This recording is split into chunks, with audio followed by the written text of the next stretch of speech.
first ever election. The message that the UK Independence Party is giving is a message that has been given on behalf of the British people and is one we've never ever heard before. I don't support holding a referendum. We don't want that flag. We don't want the anthem. We don't want this political class. I don't think an in-out referendum is the answer. You are bullying, you are threatening, you are anti-democratic, you're a complete shout. We're not having a referendum on in or out of the European Union. The question that I want to ask, that we're all going to ask is, who are you?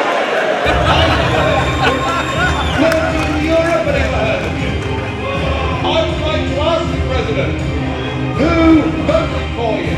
The issue of a referendum is not arguing that there should be an in-out referendum. I don't want Britain to leave the European Union. Nigel Farage hopes David Cameron will one day eat his words. We await the results of the European elections. If you get what you like, things will never be quite the same again. The UK Independence Party has managed to win over the hearts of the majority of the British public. We will give the British people a referendum.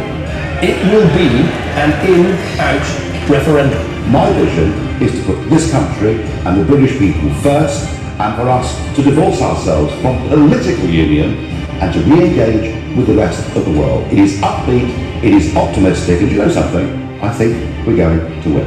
And UK is going to be in the back of the queue. The consequences will be negative. What comes first, World War III or the global Brexit recession? What I think they really mean is they just don't think we're good enough. Well, I do.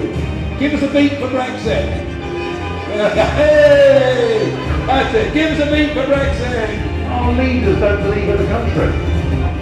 You know, and we can run our own country, and we can control our own borders. Ladies and gentlemen, we're calling time on Britain's membership of the European Union.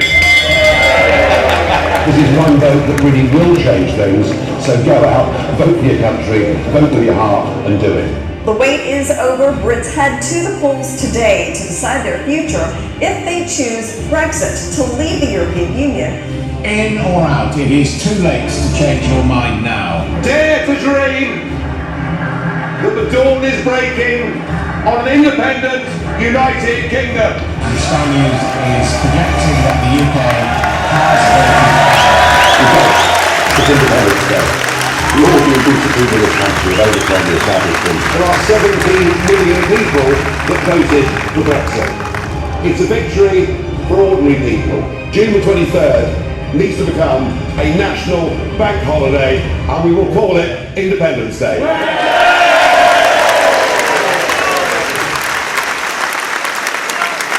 Ladies and gentlemen, please welcome our great man, Nigel Farage.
Wow. Thank you, thank you, thank you, thank you. Well, ladies and gentlemen, thank you for that fantastic welcome. We did it. We got our country back. And we would not have done it without you, the People's Army of UKIP. And I'm very, very proud of every single one of you. Thank you.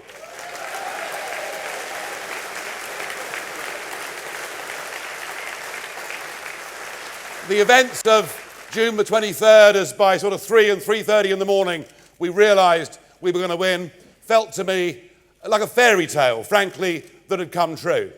Because this has been a very long journey indeed.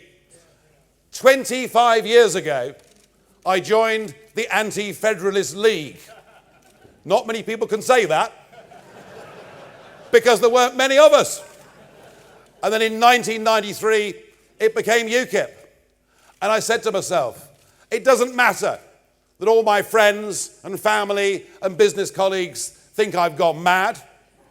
It doesn't matter to me that history says it's impossible to get a new political party off the ground in this country. To me, it was very simple. All those years ago, it was a matter of principle. I believed we should govern our own country. And 6 weeks after the party had been formed, the Conservative Member of Parliament for Eastleigh died overnight, and there was a by-election. And I thought, well, in for a penny, in for a pound, and I volunteered, and I was the first ever adopted candidate of the UK Independence Party. And I went out there, and I campaigned, and I did my best, and I can tell you that on the night of the result, by a crushing, clear margin of 164 votes, I beat the late, great Screaming Lord Sutch and didn't come last. So it was kind of difficult to get more than about 1% in a by-election for us in those days.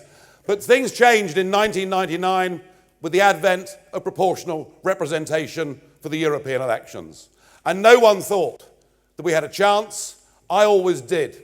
And I'll never forget that night when 3 of us were elected and UKIP was just beginning to get on, in real terms, the political map. And I'll never forget that feeling. It was an amazing feeling. And I was interviewed. My first ever live interview was with Phil Hornby from Meridian. He's here, I think, in the room today. And I, of course, had no media training or anything like that. And it was a live interview, 1:30 in the morning. And Phil Hornby said to me, well, congratulations, Nigel. You said you were going to do it. You have. But next week, he said, you'll be off on Eurostar to the European Parliament. And you'll find a never-ending round of invitations to lunches, dinners, champagne receptions. Do you, he asked me, think you'll become corrupted by the lifestyle? And I replied live on air, no, I've always lived like that.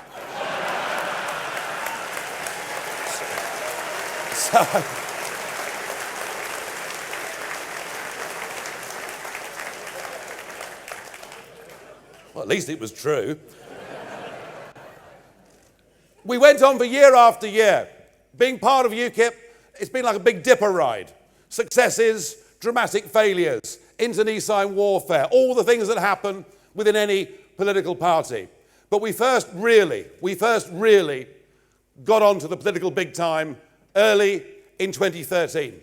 Early in 2013, when suddenly the British public realised that what we had to say about the taboo subject, the subject that you were not supposed to discuss in polite company, the subject that New Labour made even raising it as if somehow you were committing a criminal offence. Yes, we weren't frightened to talk honestly and openly about the need for sensible immigration into this country.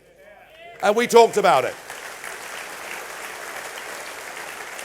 And we talked about it, and it was rapidly becoming the #1 issue in British politics, and nobody else would even touch the subject. They couldn't touch the subject because they were all committed to membership of European Union, which meant the free movement of up to 500 million people. So the Eastleigh by-election, suddenly we got a big score.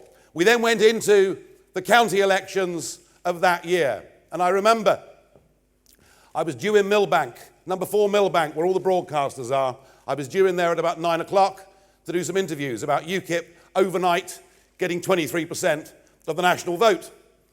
And as I got about 100 yards away from the entrance, I saw a big throng of cameramen and photographers. And I thought, crikey, something really big must have happened. And I really was quite oblivious to just what we'd done. We've gone on from there, guys. We won the European elections in 2014.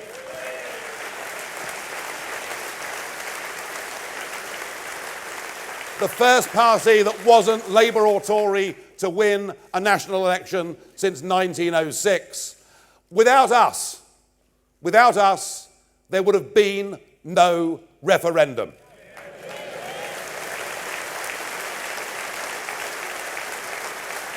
Without you and the People's Army, there would have been no ground campaign. And together, we have changed the course of British history.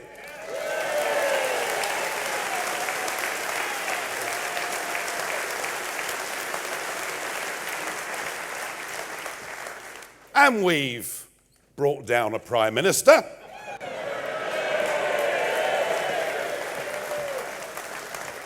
And we've got rid of the Chancellor. I forget what I called him now. And we've got rid of a European Commissioner. I said 4 years ago, I predicted that UKIP would cause an earthquake in British politics. Well, we have. We have.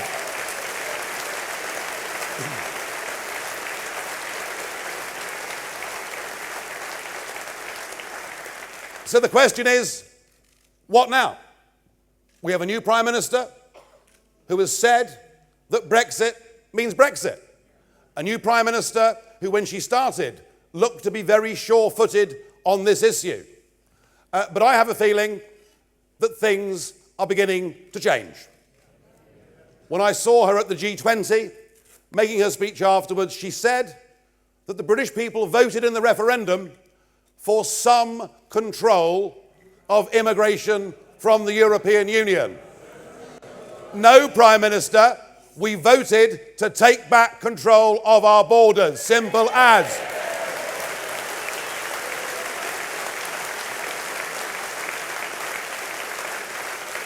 And we have cabinet ministers like the Home Secretary still fighting the referendum, suggesting last weekend that it might cost us 50 quid to get a visa to go on a booze cruise to Calais. Half this cabinet did not only fail to support the winning side in the referendum, but it seems to me they want to do their utmost to keep us part of the single market. There is going to be a great political battle ahead. And my concern would be this: with Labour in the mess that it's in, and boy, it is in a mess, isn't it? A leadership election going on, and yet there's no conversation with the half of Labour voters or more in the Midlands or North that voted for Brexit. But with Labour in trouble, and with the Conservatives perhaps heading towards 2020 in a very comfortable and a very easy position, the temptation on the Prime Minister will be to go for a soft Brexit as opposed to a hard Brexit. We can be very proud of the fact that we won the war, but we now must win the peace. And the only mechanism to put pressure on the government to keep the debate live and to make sure that those 17.4 million people get what they voted for is for UKIP to be healthy and for UKIP to be strong.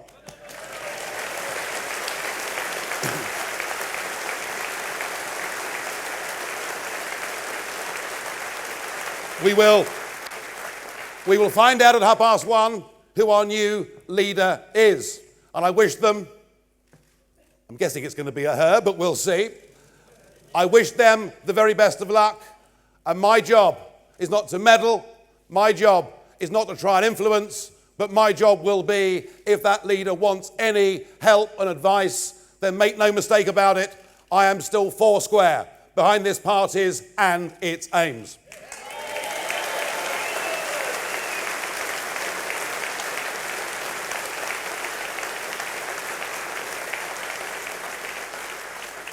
Steve Crowther has stood beside me for 6 years as chairman of the party, and if you think being leader of UKIP is difficult, you want to try being chairman of UKIP. And I have to say that if at some point in time UKIP do get recognised for their contribution to British political life, and bearing in mind that the Liberal Democrats have over 100 life peers in the House of Lords. If anything like that was to come our way, then I think, Steve, you really ought to be top of our list for everything you've done for this party.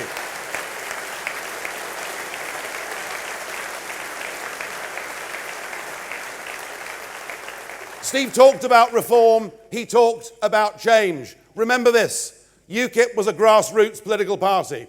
UKIP didn't have, in the 1990s, any well-known national figures. It didn't even have, until 99, any elected representatives. It was a grassroots party, and we chose to manage ourselves through a National Executive Committee of willing volunteers. And that was fine then. But we've moved on, haven't we? We're now the third biggest political party in this country.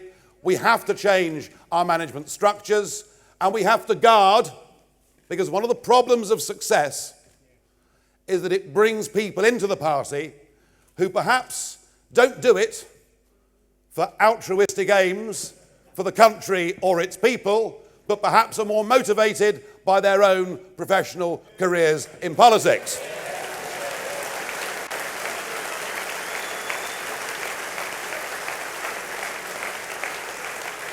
So there are things that need to change. But in essence, I know from that referendum campaign and since, I know this party is united.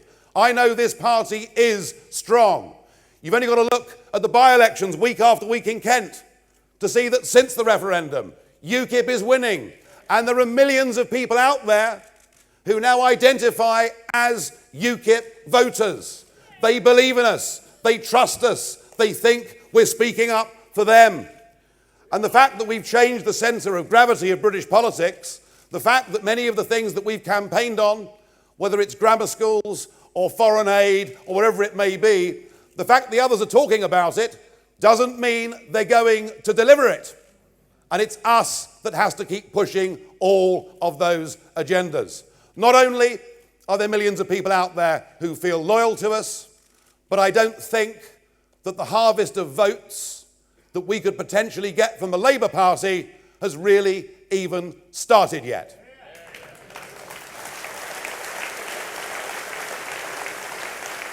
In many ways, Jeremy Corbyn is a very decent and principled man. But he doesn't believe in Britain. He doesn't even want to sing the national anthem. He flunked it, didn't he, when it came to the referendum? And I think we've got fantastic potential in Wales and the Midlands and the North and elsewhere in picking up Labour votes. And believe me, if Brexit doesn't mean Brexit, then I think there'll be a very large number of Conservatives who will say there's only one party that we can support. And I think, we'll judge whether Brexit means Brexit, for me, on three very simple measures. By the time the next general election comes along, will we have back our territorial fishing waters around the coast of the United Kingdom?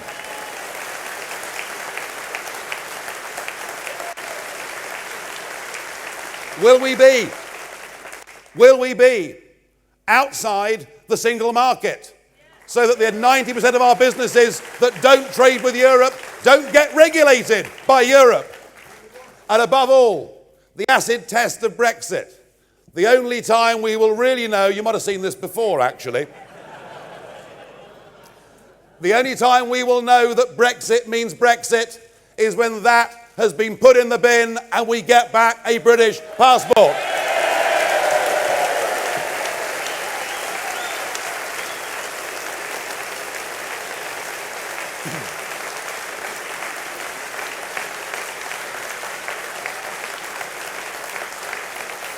And I have a feeling they're not going to deliver all of that.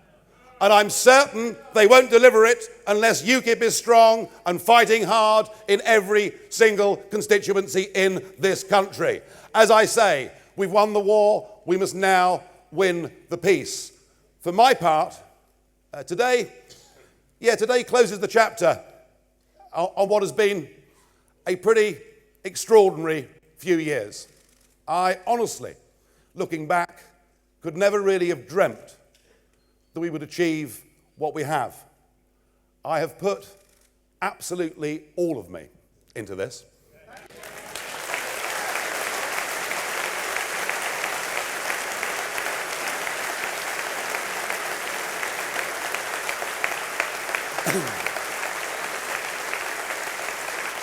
I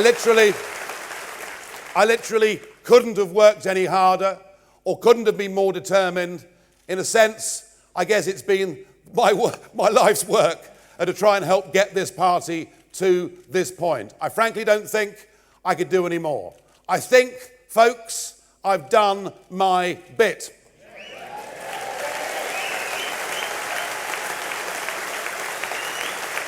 And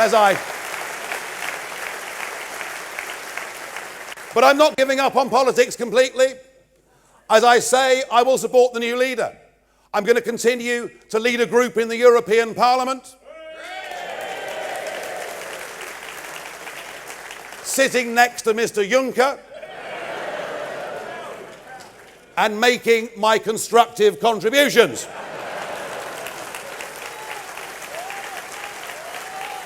And I intend this autumn to travel around some other European capitals to try and help independence and democracy movements in those countries too.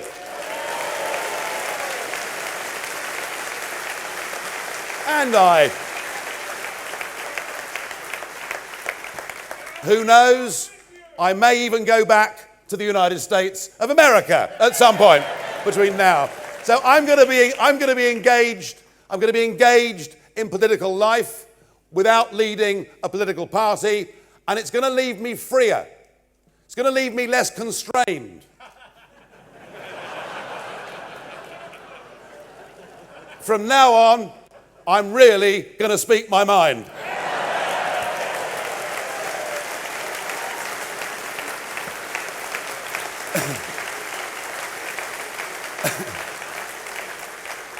I said, as I toured the country on that wonderful open-top bus and met thousands of you out there, I said, I want my country back. And now, folks, I want my life back. And can I thank everybody? The massive contribution that so many thousands of you have made to helping me do this job, to helping us change the course of British history. Thank you. All right, guys. We'll try and put you in the House of Lords, Steve. All right, so much. Okay, no, brilliant. Brilliant. All right. Thank you.